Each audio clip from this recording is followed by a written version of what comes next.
નમસ્કાર મિત્રો, મારી આ ચેનલમાં તમારું સ્વાગત છે। લગ્નમાં નાચતી ઘોડી જાનનો દુશ્મન બની શકે છે, માટે તેની આજુબાજુ ફરકતા પહેલાં વિચાર કરી લેજો। યુપીના કાનપુરમાં આવી એક દર્દનાક ઘટના સામે આવી છે। કાનપુરમાં હનુમત વિહાર એરિયામાં એક વરઘોડો નીકળ્યો હતો, જેમાં ઘોડીનો ડાન્સ જોવા માટે લોકોનું ટોળું વળ્યું હતું। ઘોડી તો રંગમાં આવીને ઉછળીને નાચવા લાગી હતી, પરંતુ બરાબર આ સમય તેની પાછળ આવેલા એક નાના બાળકને જોરથી લાત મારી હતી। ઘોડીએ લાત એટલા જોરથી મારી કે છોકરાનું ત્યાં ને ત્યાં જ મોત થયું હતું। છોકરાનું મોત થતાં ડીજે બંધ થયું અને માતમ છવાયો હતો। છોકરાના ઘરનાની તો હાલત ખરાબ થઈ અને થોડીવાર પહેલાંની ખુશી ગમમાં ફેરવાઈ ગઈ। વિડીયો હવે સોશિયલ મીડિયા પર ખૂબ જ વાયરલ થઈ રહ્યો છે। પરિવારે કોઈપણ પ્રકારની કાનૂની કાર્યવાહી કરવાનો ઇનકાર કર્યો છે। પરિવારે પોસ્ટમોર્ટમ કરવાનો પણ ઇનકાર કરી દીધો છે।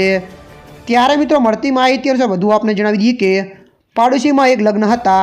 લગ્નના વરઘોડામાં વરરાજો ઘોડી પર બેસીને પીડિત પરિવારના ઘર પાસેના મંદિરમાં પૂજા કરવા આવ્યો હતો। તે સમયે 6 વર્ષનો કૃષ્ણ નામનો બાળક મંદિર પાસેથી પસાર થઈ રહ્યો હતો। દરમિયાન પાછળથી પસાર થતાં બાળકને ઘોડીએ લાત મારી હતી। ત્યારે મિત્રો, હાલ માટે આટલું। મળીશું નવી અપડેટ સાથે। જો તમને અમારો વિડીયો પસંદ આવે, લાઇક, શેર અને સબસ્ક્રાઈબ કરી નાખજો। ધન્યવાદ।